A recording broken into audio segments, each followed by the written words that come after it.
Bearded Man here, and I've got the Kentucky Fried Atheist. We do atheists right. Finger looking good. No, wait. He's not fried. He's just the Kentucky Atheist. How are you doing? Well, I'm doing great. How's it going, man? It is going somewhere. Welcome to the thing, and I'm going to interview you about your deconversion story and whatever else happens. I don't know. Yeah. So, is the grass truly bluer on the other side? We will find out. Let's start at the beginning. What religion and or religions or lack thereof did you grow up in? Would your parents take you to church or anything like that? Let's start. Southern Baptist. Southern Baptist. Oh, yeah. That's like Baptist. Hi, Robin. Weird, you know. Yeah. So what was that experience like? Did you enjoy going to church? Did you hate it? What happened? I mean, when I was a kid, the overall experience while I was a kid was good. It's whenever I got a little bit older and reflected back on some of the things they said and stuff that I was like, oh, that probably wasn't the right thing to say to a 5-year-old, like, threatening 5-year-olds with hell and stuff is kind of a strange thing to do, I think. And I would say immoral, but yeah. I didn't, as a kid though, and I enjoyed it. I had fun. It was what we did. My family went to church together every Sunday, and once I got old enough, I went to Sunday school, and then once I got a little bit older, I went to youth group once a week and church on Sunday, up until I was about 18 years old. 17, 18. So yeah, I was going to say if did they have a youth group and things like that, or was it just sit in church? And okay, our youth group was very active. We did a couple different things. We visited other churches. We went to we visited a Black Pentecostal church. We visited various Nazarene churches. We visited a Catholic church. That part of our youth group was to go and see how other people, that we would go see those things, and then afterwards they would tell us how those people were godless heathens. But but we still went and did it. Interesting. Yeah. Huh. So you actually kind of go and see some of the denominations. That's interesting. For that flavor of Southern Baptist, did you guys have specific baptismal ideas that were required for salvation, or was it just semi-necessary? So you had to be saved, of course, in front of the church, and then you had to do like a public baptism in the creek, and well, some of them were in the creek. The one place had like a big bathtub inside of it that was up on this, like, it was up at the top of a flight of stairs on like this balcony by itself, and you went up there and you were like 30 feet off the ground getting baptized. But for the most part, they did them in the creeks and stuff. I've actually got there's a short on my channel of them baptizing people in Grayson Lake, one of the state lakes here. But and hi, Robin, and yes, I was awake. I had some camera problems. Yeah. So doesn't sound like anything terrible happened during those times. So what did happen? Well, I think the most traumatic part of that is the Southern Baptist doctrine and dogma that they put forward is that you're an evil, awful person and you don't deserve God or heaven, but maybe if you pray hard enough and do all these things right, you may get lucky enough to have God shed his grace on thee for a moment, but you're definitely not worth it is the thing that they put forward. Usually spend a lot of time telling you how awful you are and that you deserve to go to hell, and for an eternity of suffering and weeping and gnashing of teeth. And that's it's really a fire and brimstone type church, as people say. So that was probably like I went to church so much that I grew up with that, so like you get that, you have that view of yourself that you're just an awful wicked person, and you're going to do wicked things, and you don't deserve God, but maybe if you go long enough, it might work out. I don't know what the end game was. Yeah, it's like you're really terrible and awful, but God loves you anyways. Isn't that wonderful? How much God loves you, you awful, terrible, icky person. It's like, oh, okay, what? It's like abusing your self image in order to make it seem like God loves you more or something. It's very weird psychology. Yeah. Certainly could cause somebody some self-esteem problems. Did Oh, you sure. have anything like that happen to you? Well, Or yeah. I mean, I had I held the view of myself that they gave me.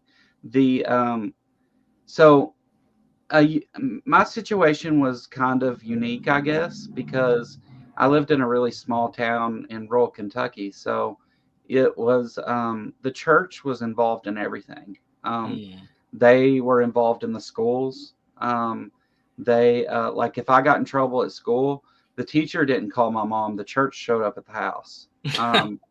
That's like if you didn't show up at church for a few times or something, they would bring a whole van full of church people to your house to find out why.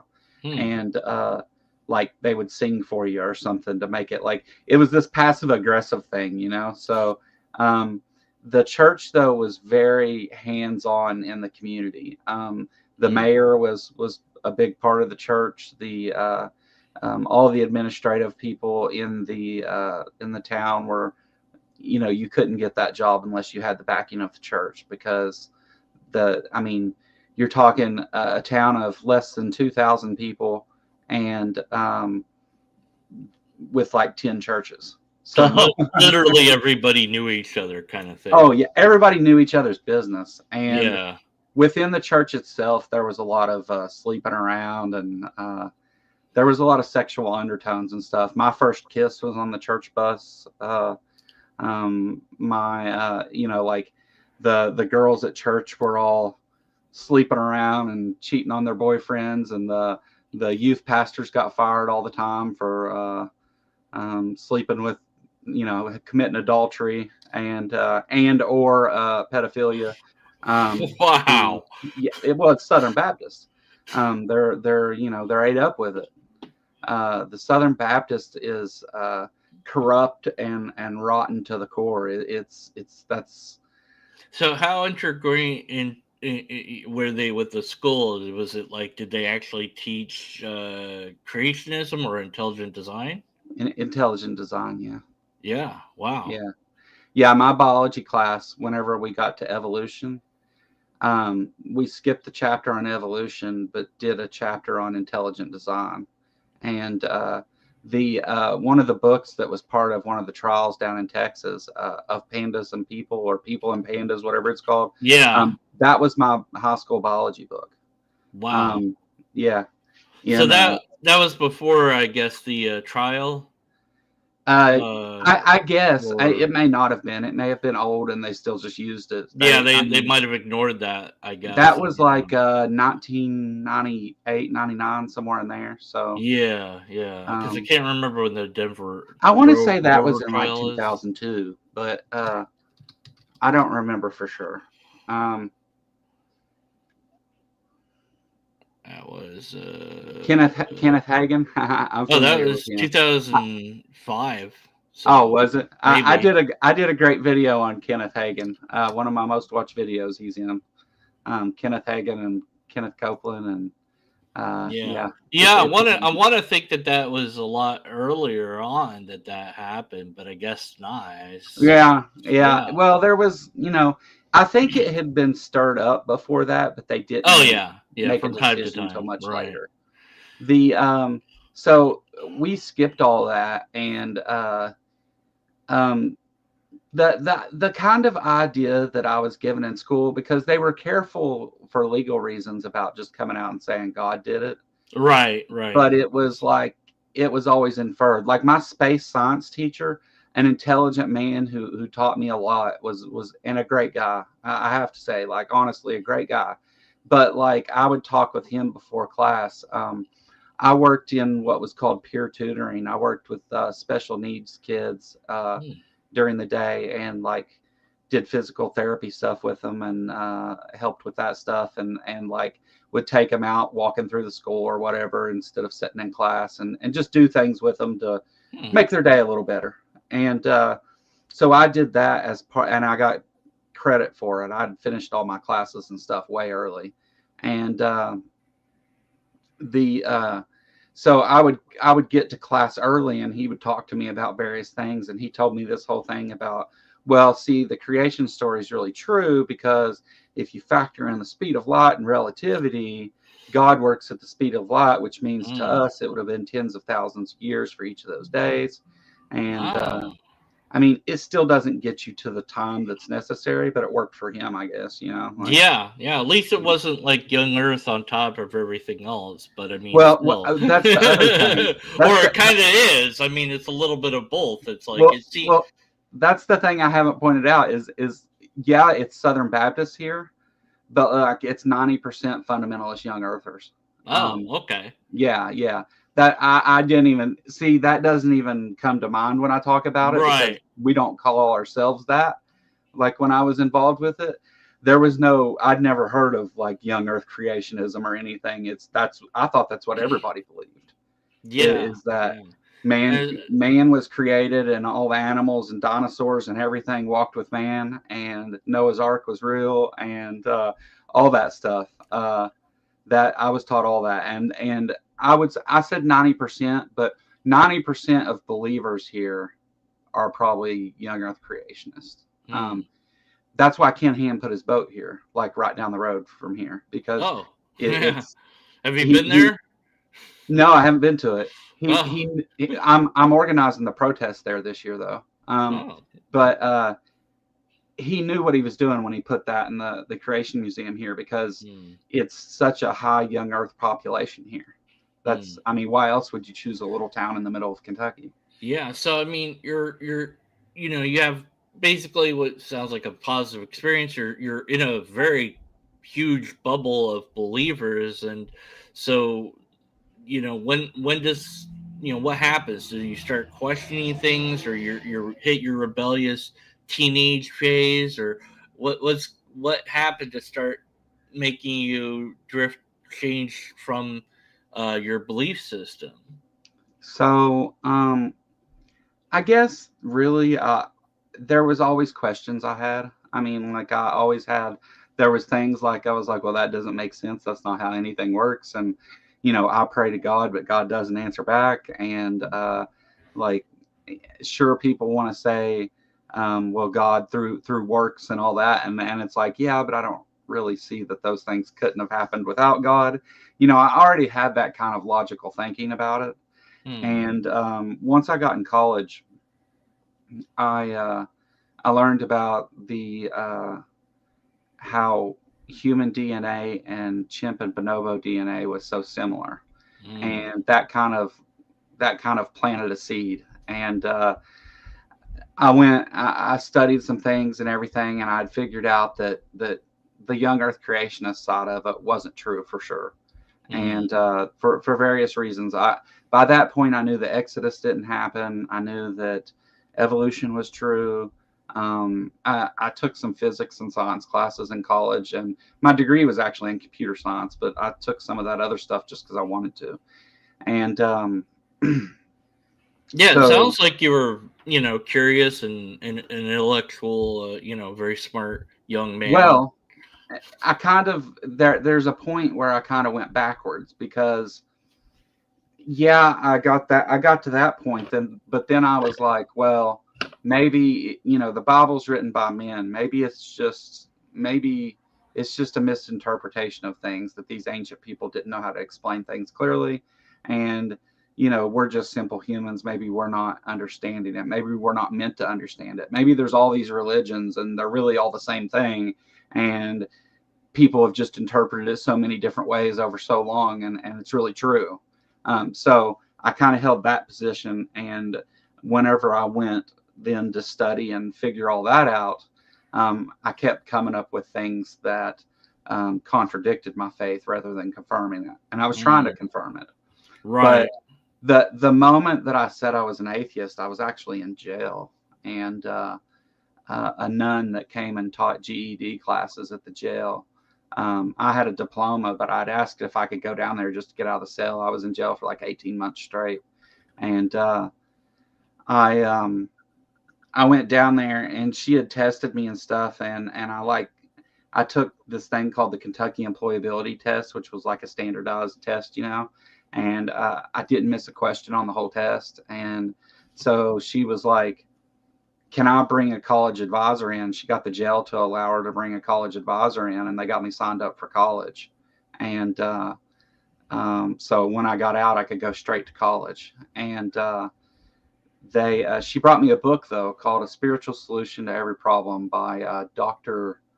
Wayne Dyer, I think. Dyer is the name. I can't remember the first name, but in that book, one of the things it talks about is all the different creation myths from different religions. And some of the highlights, like if you're the Vikings believed that the rivers came from the armpits of Odin, and that like there's all these wild things for all these different religions, and Christianity is just one of many of them. And so at that point I was like, what, like there's no way that these are so different that there's no way that multiple of these can be true, but they can be false, right? And that at that point I was just I just said, I'm not convinced this is true anymore. I think that it's just man-made mythology. And that was the moment. I was about 25 years old, maybe. And you said you were in jail, so what do you want to talk about what happened there, or shall we leave that alone? No, I don't care to talk about it at all. It's like, hey, you start questioning your faith, and all of a sudden you're in jail. See what happens, Did the church lock you up? Yeah, the church. They find out what you start sinning, and now you're in jail. Ooh. So, I was addicted to drugs and a heroin addict eventually, but I was addicted to opiates for like 20 years, and was an IV drug user and drug dealer. And at that particular time, I was locked up for forgery and burglary and theft, for stealing a bunch of stuff and whatever to get money for drugs. How do drugs come into the area, especially when it's so religious? It would seem like that they would, not. Well, it's not intuitive. It's actually the opposite. Yeah. This is one of the most drug-ridden areas in the country. Real. Yeah. Yeah. I mean, you would think that they would keep it out, but maybe. So is everybody kind of doing that, and it's kind of a known secret sort of thing? Look up opiate crisis or drug epidemic in Eastern Kentucky, and you'll see. Yeah. But so there's So it didn't start with maybe illegal. It started with like an abuse of like prescribed medicine, and then became illegal. So how it started is back in the 90s, if you went to a doctor and said something hurt, they would just give you whatever drug you wanted. You get Lorcets and Percocets. That was really all there was at the time. And then it got to where you could order from Canadian pharmacies, and FedEx would drop you off a box at your door with like 300 Lorcets and 300 Xanax and whatever. And you could order it like from 3 different pharmacies because it was out of the country, and it was completely legal to do that at the time too. So everybody had tons and tons of pills and stuff. And then Oxycontin was released. And when Oxycontin was released, one of the funny things is like with meth and heroin and all that stuff, it took a while for that to get here into rural Kentucky. But when Oxycontin was released, it was here before it was everywhere else. Wow. And that's why those people were sued and sued to death, because it was obviously targeted at drug users. Yeah. The Oxycontin that was supposed to be for cancer patients, they wrote it to anybody and everybody. And so I got addicted to Oxycontin, and eventually because of the Sacklers getting in all that trouble, and then them realizing how dangerous some of those opioids were, they started cutting back on that. Well, when they cut back on that, heroin came in to fill that gap. Wow. And so I became a heroin addict, and was a heroin addict for years and years. I just got clean about 10 years ago, and Wow. I had hepatitis C and was cured from it. I've got scars up and down my arms from shooting dope, and did a lot of awful things. Sold drugs to people that are now dead. They didn't die from the drugs I gave them. That never happened, thankfully. But like, I helped people get addicted to drugs that ended up overdosing and dying. When fentanyl made its debut into the heroin here, our death rate went up. Our overdose death rate went up 600% in 1 year, and literally hundreds of people are still dying here. And it's it's not good. It's one of the things I'm very passionate about and do a lot of work in, because I now am in the position to where I have more dead friends than alive friends. And I make the statement that atheism saved my life, which is kind of a weird thing to say, because atheism isn't really that kind of thing. But whenever I made that change, I was still on drugs for a number of years as an atheist, but I started to, I realized the world was a much bigger place, right? The universe was a much bigger place.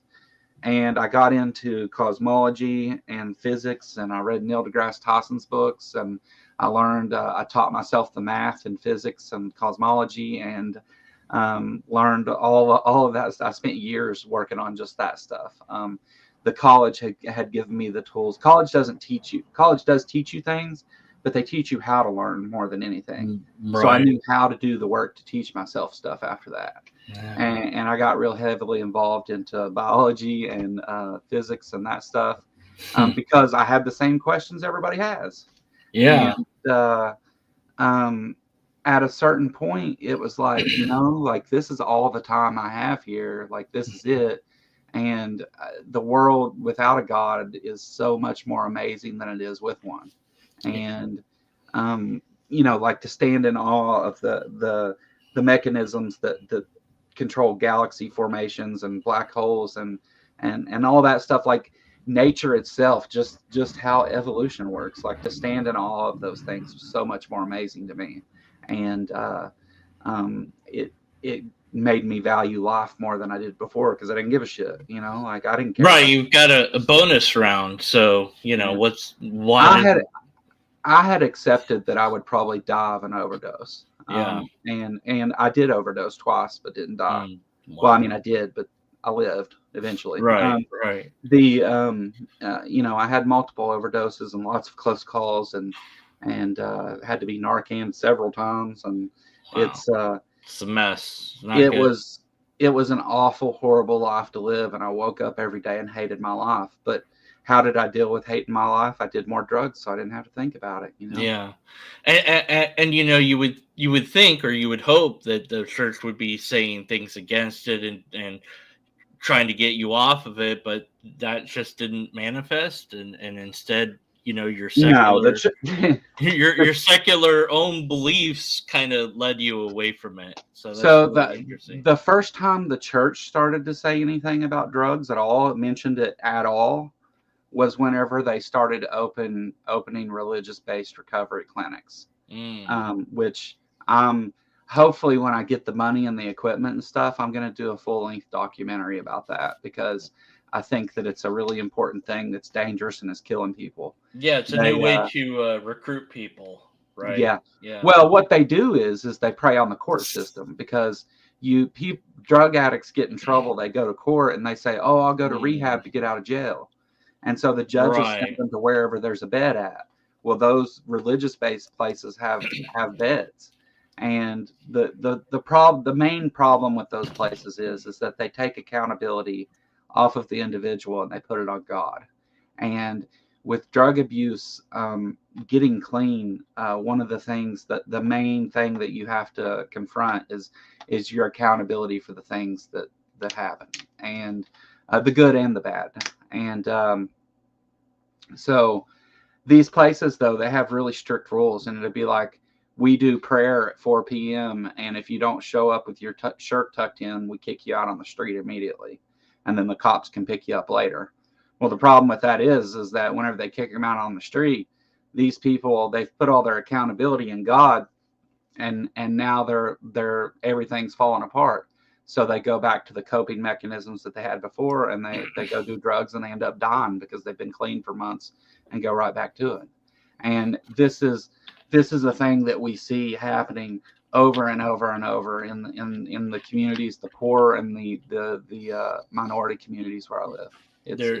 They're not doing the things that would actually help. Even though they might think that they are, or it's No. coming from a good place. It's they've tried to arrest their way out of addiction. Yeah. That's it's a mess. It reminds me of that they teach abstinence only, and that causes that's what my sex ed was. Yeah, it causes people to have more sex. So it's like it's the opposite effect, but this time just with drugs in the mix. And it's like, if it's this open secret that everybody knows what's going on, it's like, oh yeah, so and so went to jail, but we're praying for him and he'll get better. And it's like it's just more repenting than he gets to do for God. And and so it doesn't change anything. It doesn't help anybody, because the system isn't really designed to do that. It's designed to encourage people to believe in something rather than seek real answers that could help them. Such a shame. So your deconversion, as it were, seems to have happened in college primarily. Is that right then?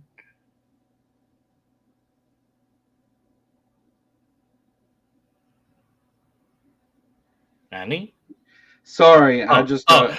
I literally just got a message that okay. One of my friends died. God. From drugs. It's look, it's like I said, this happens at least once a week. Just now? Yeah. It's literally that bad here. I don't know why my camera, there it goes. That's like, it's a weekly occurrence that somebody I know dies. Wow. I mean, we can reschedule this. No, it's I mean, it's not fine, but like I said, it's a common occurrence. I would rather be here and continue speaking about the things I'm speaking about right now than to leave and not, because that's how you change it. Wow. Yeah. Somebody I used to live with, actually. I'm very sorry to hear that. It's wow, that's what my girlfriend's mom just died a couple days ago. Not from drugs. She had cancer. And well, yeah. The it just strikes me that the church, they're basically telling people it's okay because you've got this bonus round to look forward to. So you've got this kind of like whimsy of, well, even if you screw up in this life, whatever, you've got another life coming, so it's fine. You kind of have this flippant attitude, maybe that's kind of going around. But I think more than that, it's that if everyone is praying, no one is actually doing anything. Yeah. So wow. The the church's approach, really, if anything, is so the church does do some things in the community to help with some of the charities that help the homeless people and the people on drugs and stuff. We've got a huge homelessness problem here too. And again, this is small town Kentucky. Like, why do we have tons of homeless people? But they do some stuff like that. But their answer is that, you know, it's a character flaw, and that they'll go, like, on Saturdays they do what's called the Church Without Walls in the park, and it's for the homeless people. And if you come and listen to a sermon, they give you biscuits and gravy.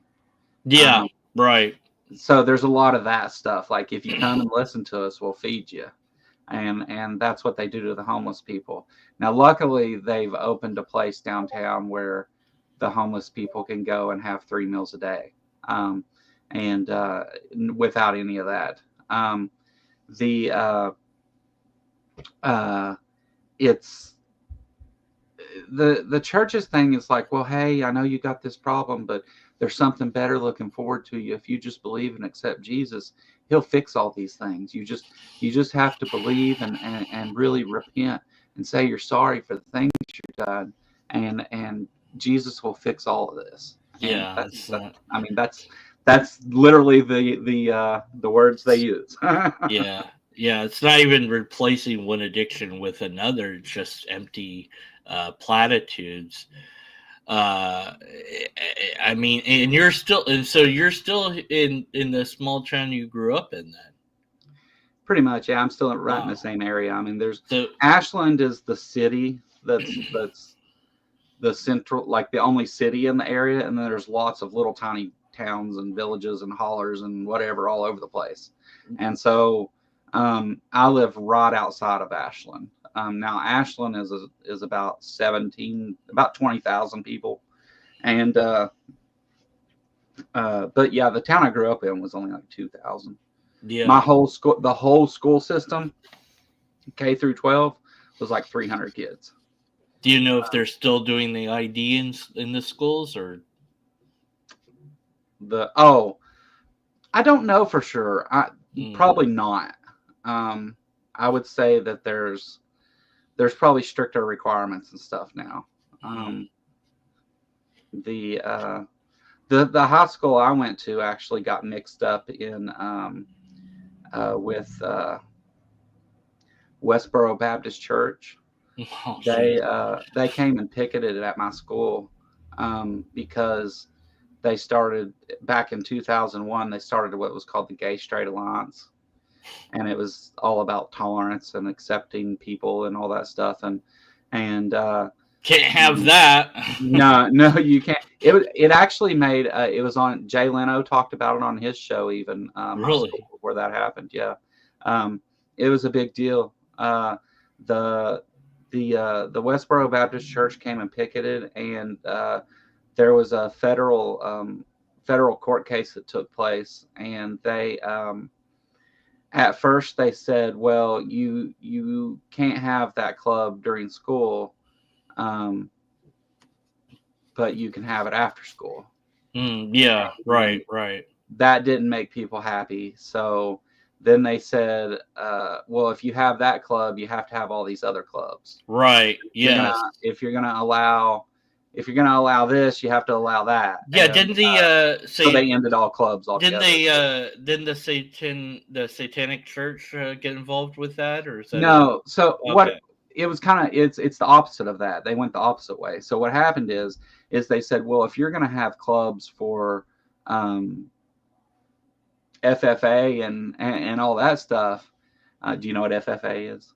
No. Future Farmers of America. Okay. So if you're going to have these clubs, then you have to allow the Gay Straight Alliance Club, because it's a student organized club and they had a teacher as a advisor. So it fit the program. Well, they said, if you're going to allow the FFA, you have to allow the Gay Straight Alliance. Right. So and they said, well, never mind. Shut it down. They said, we won't do clubs at all then, and they have no clubs now. And so Wow. that's what made the news and all that, because it was like they were so set on keeping that out of the school that Progress. yeah, Yay. yeah, Nobody wins. Hooray. yeah. Wow, what an insane. So now when you did deconvert, as you will, did you get disowned by people coming out as an atheist, or did you have to keep it secret? What happened with all that? Well, it's not really. I was never disowned by anyone, and I never like. There's never been really anybody that's like, I'm not going to talk to you because you're an atheist or whatever. Now, there's a lot of people that think atheist is synonymous with Satan worshiper, Hmm. and there's a lot of people who have they will like. It's a weird thing because here, like when you meet somebody, they don't say, "Hey, how you doing?" They say, "Hey, what church do you go to?" Like that's the first question when you meet someone. And Right. so it comes up a lot, and a lot of times they just try to argue with me. They're like, Mm. they'll say one of a few things like, well, where do you think all this came from? Or they'll say, well, you'll find out when you're burning in hell. I get a Mm. lot of that. I get Yeah. told I'm going to hell all the time.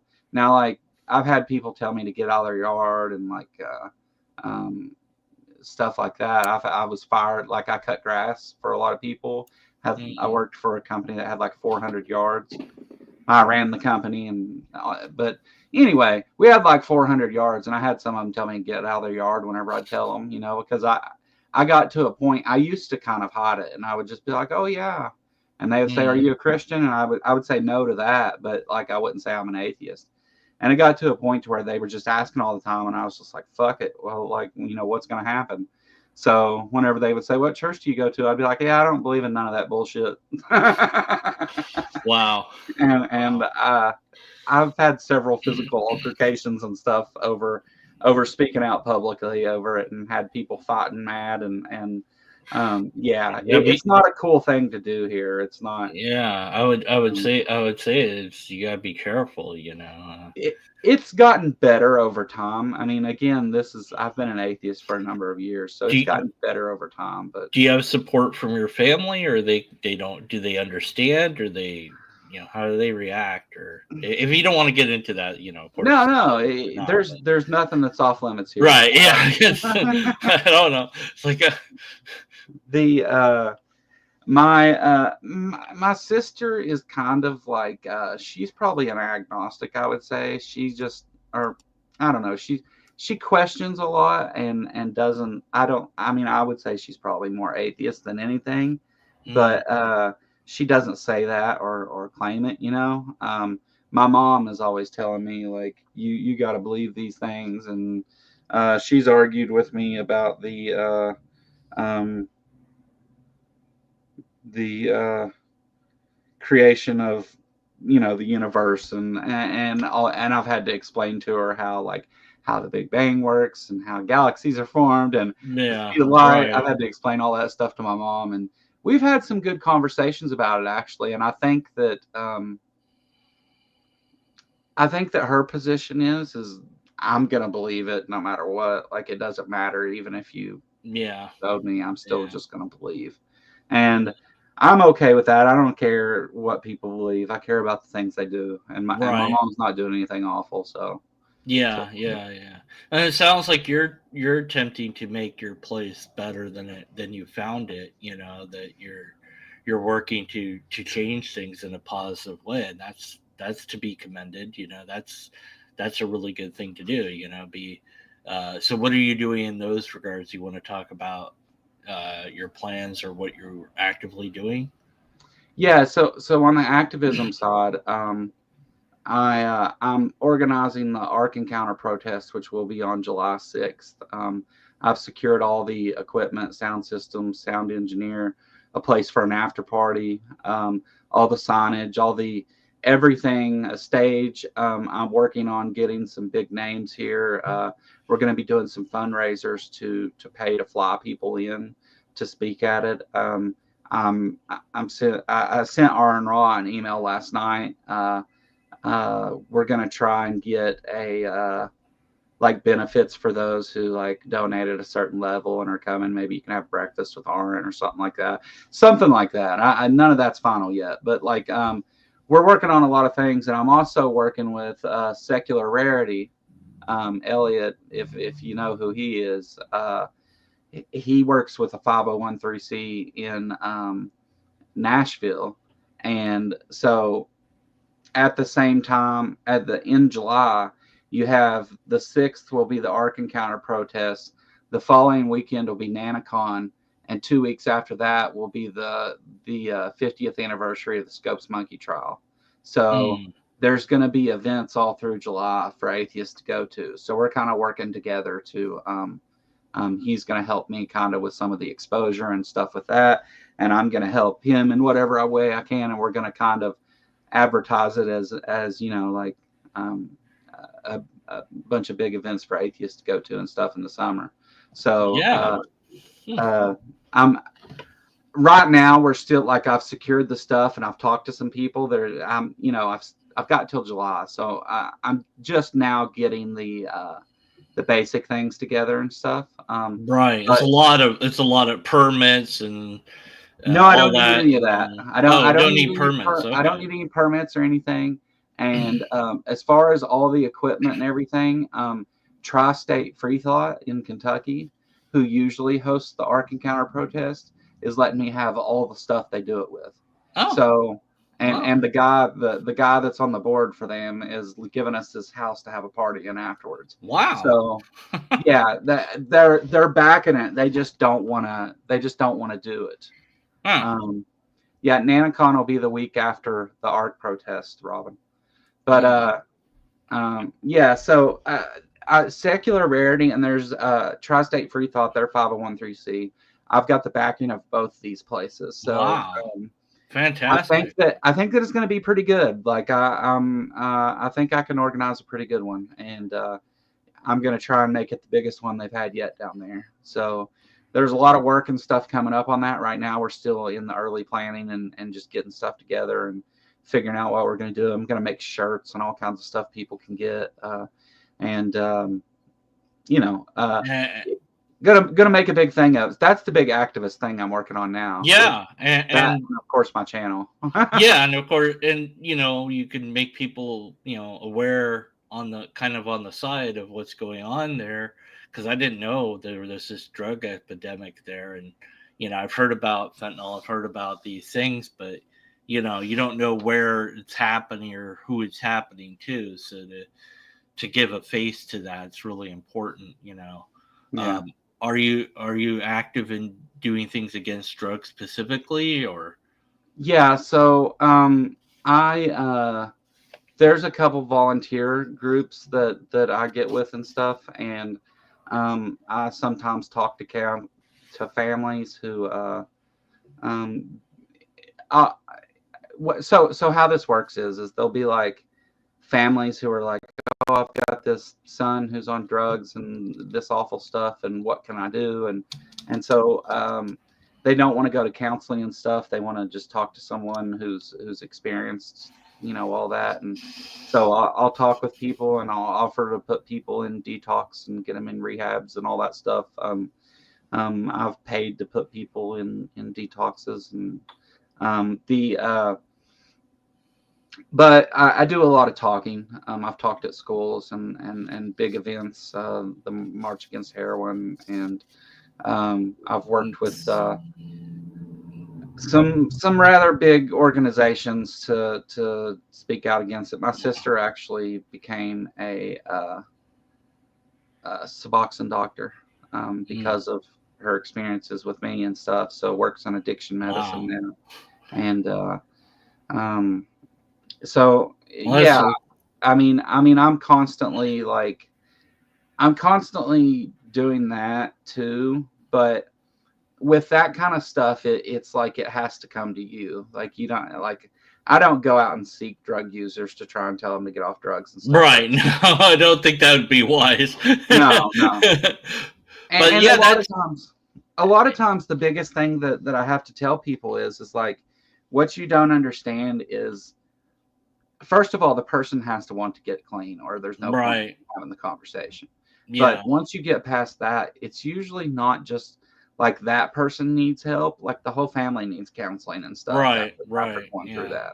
It's a And whole community sort of effort, and right. And when you have a place where every family, I don't know a single person who is not like 1 degree away from drug abuse in some way. So right. whenever you have that, you have the situation to where everybody needs counseling pretty much. Yeah. Yeah. Well, So it's amazing to me that you're doing all that, and it blows me away that and I it's amazing. It's just yeah, fantastic. Well done. I Really. kind of come off on my channel and in other places too, just like, like I try to portray the character, I guess, that I'm just some dumb redneck dude that don't know nothing, but like, but I'll give you my opinion. And because I'm from Kentucky and in the Bible Belt and stuff, people sometimes want to hear my perspective or whatever. But like, yeah, I actually do a number of things, and whenever, like, I do a lot of videos and stuff where I'm just bullshitting around talking to people and stuff, and but whenever we have like actual things that I get into, actual subjects and stuff, and I've done debates and all that, but I'm really dedicated to the community more than anything. And I think that the atheist community itself, which some people say isn't a thing, and I know like the term atheist community is kind of but the community of people that follow each other on YouTube, well, Yeah. that is a community. Right. Yeah. That's what I'm Our referring. circle of people that we know. Right. Yeah. The atheist community, as it pertains to the people in chat and that watch videos and follow each other and all that stuff. Right. Right. So that's what I call the atheist community. But Right. and there's some other parts of it too that I refer to when I'm saying that. But Right. the again, I'm just a dude from Kentucky, but I think there's some serious problems with the direction that the atheist community is going, and I can't fix those things, but I do like to talk about them. Yeah. Uh, Yeah. and I kind of like to. I've gotten now to this point, like, and look, doing what I do on YouTube has changed me completely from when I started. I'm not the same person. I mean, I'm the Yeah. same person, but I don't hold any of the same positions really, as far as what I want to do and how I feel about things. But here lately, what I've gotten to is that, especially with the political stuff and all that, the problem is that from the outside looking in, the rest of the world sees the atheist community as a group of people who argue with Christians. Mhm. And from their point of view, like from our point of view looking back, because we've all seen the absurdity of Christianity, and we don't need to prove anything to anyone. It's there. Just look. The problem is getting people to take that critical look at it. Mhm. And whenever they see us arguing about evolution, which is settled science and a real thing, with some charlatan like Kent Hovind, and then all he has to do is act like he pokes a couple holes in evolution, says it's an imaginary, and it's all based on his charisma rather than any kind of facts. And Kent does have charisma, but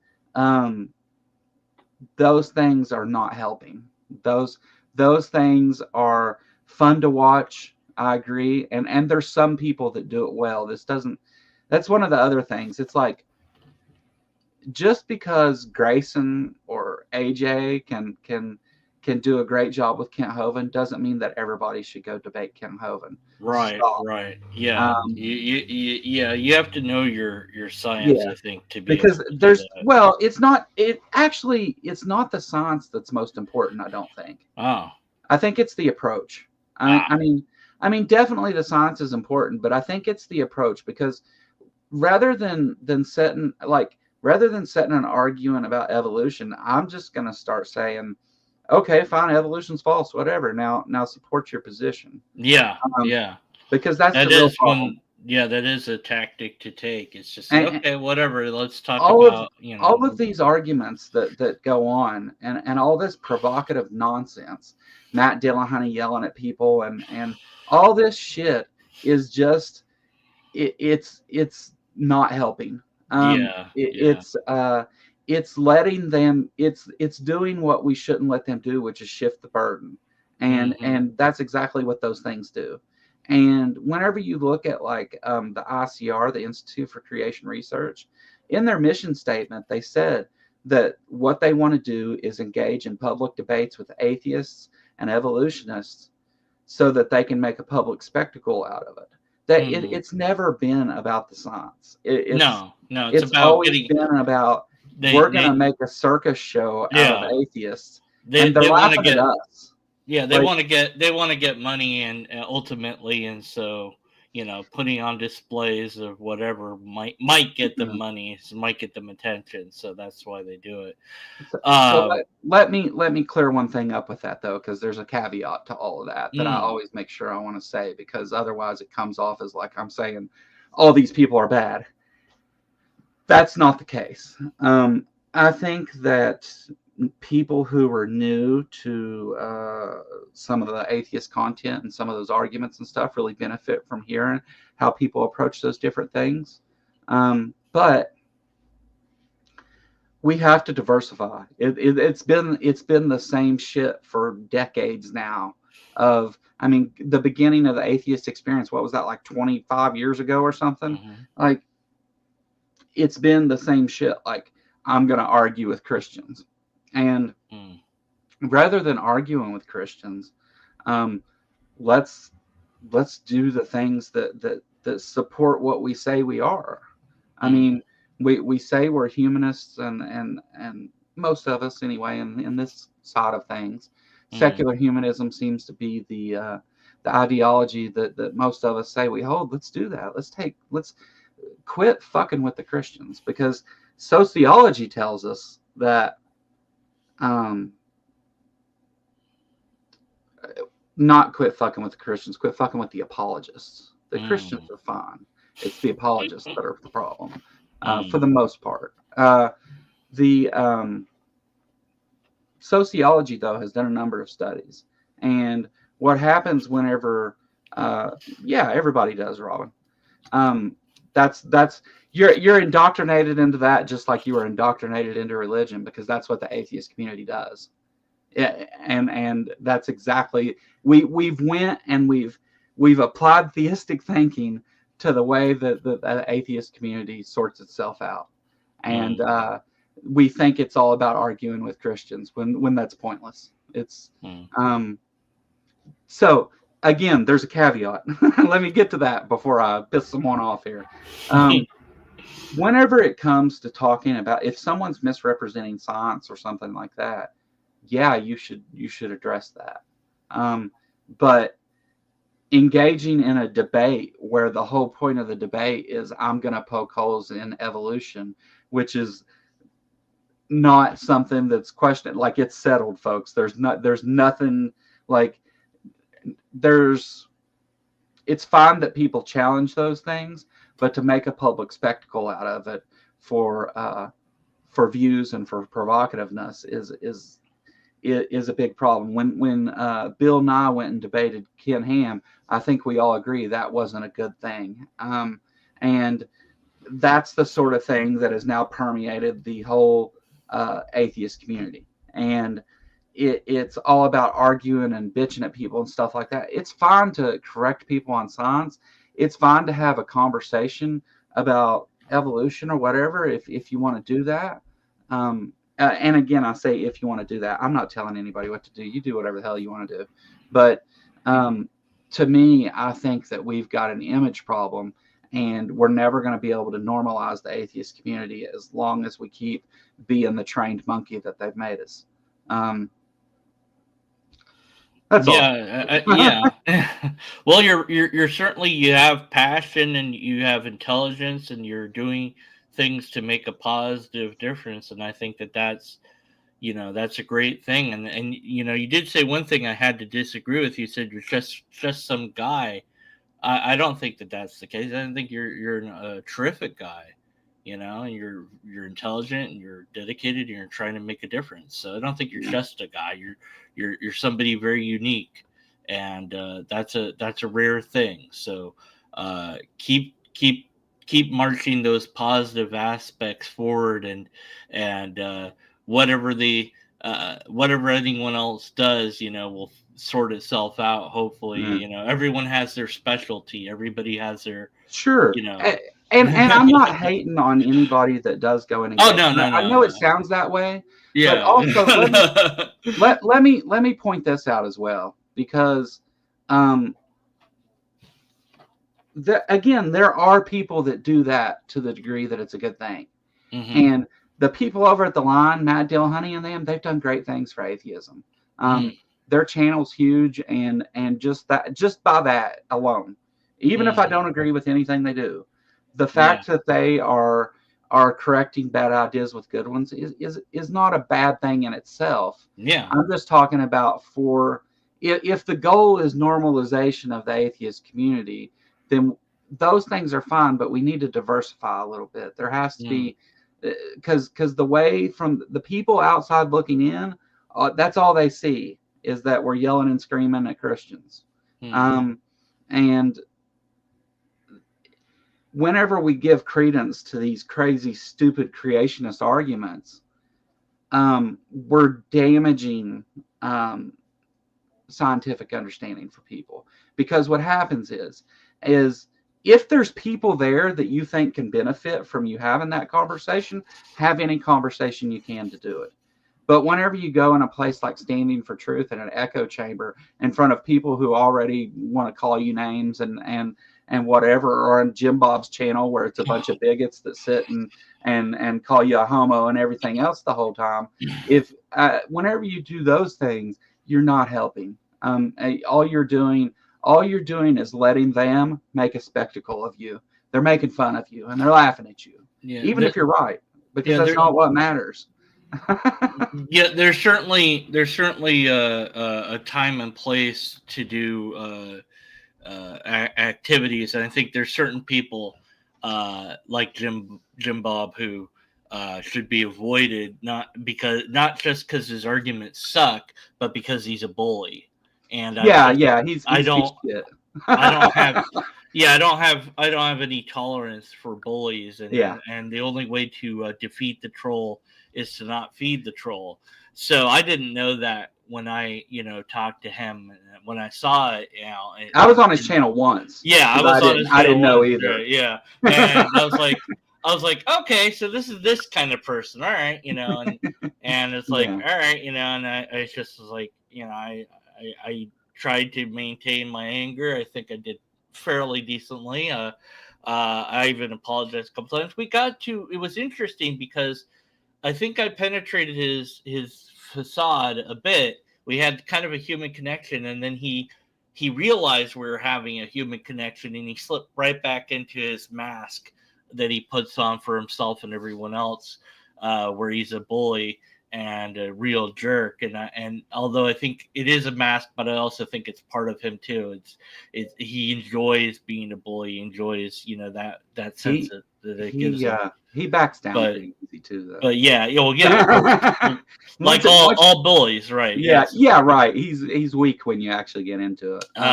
But there's some interesting psychology there. But yeah, the debating or how it's done and when it's done and how you do it, all that's a very complicated thing to sort out, and everyone has ideas on it. But I think that your way of doing activism and tell what you're doing for volunteer work, to try to fix to some degree the drug problems that are there, and what you're doing with coming up with the protests or the arc thing and all that, those are great positive things. Those are amazing things. I mean, to organize that, there's a lot of effort and work that goes into that. So I commend you for those. I got a lot of friends that help me. Yeah, like I think that's amazing. Even still, it's amazing that you're doing it. And like I'm Joe from the Kentucky Atheist channel, but like there's a lot more going on than just I'm just the face, right? Like, I'm just the guy that shows up and makes a fool of himself usually. I've got a lot of friends and stuff that help me, keep me informed, keep me in check. All of my art and videos and stuff, somebody else makes all that stuff. Like I'm just the guy that shows up and talks, and that's been, it's been going well so far. Really, I mean, I'm so surprised and amazed at the number of people that I've drawn in, and like that I have people who call themselves fans and buy merchandise and memberships and. It's not that surprising to me because you're a very interesting intellectual, and you're also very humble. So that's good. See, I know that I'm humble. That's my problem. Is I'm so amazingly humble and awesome. That's well, I know I'm awesome. So so it's and it's not that I don't think people should engage with them. It's that I think that they shouldn't engage with them about settled science like that. Oh, like, right. Not in every case, anyway. I mean, it's a case by case basis, really. But if you're going to do it, here's the advice: hold their feet to the fire. Quit letting that. Like, if they want to poke holes in evolution, tell them fine. Evolution's bullshit. Now, you said that you're going to give evidence for creationism. Let's see it. And if you don't have evidence, just give me some reason. Just give me a reason. Let's talk about a good reason. Because they ain't got that either. I think that's a very. Then they should be ridiculed for what they're doing. Yeah, people like Donnie and Kent Hovind are bad people. They're misrepresenting science and lying to people on purpose to grow a cult.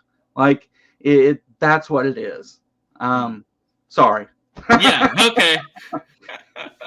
Well, you certainly have passion for that as well, and so creationism drives me nuts, man. Well, I mean, you came, you were raised in it, and then you basically, it seems to me that you kind of just thought your way out of it in a way. You just used your brain and thought your way out of it. I've been incredibly lucky. So that's all. Like. And I know that luck, like I say, luck, yeah, but right. I've been incredibly fortunate to just it's a series of things happened where I've met the right people and heard the right things, and those experiences with drugs and prison and creationism and churches. Yeah, but I was able to use those to try and improve myself rather than dwell on them and let them bring me down. Yeah, and I think that taking that negative and turning it into positive is such a wonderful, beautiful thing that you've done. So good on you for that. Well, thank you for everything you're doing, and I hope everyone checks out your channel and everything. And if they're not already subscribed, then Deconverted Man says, go subscribe to him or I will send the lobsters. I might send the lobsters anyways, but if you subscribe to him, you'll get a invisible force field that will keep them away. So that's worth it. Yeah, exactly.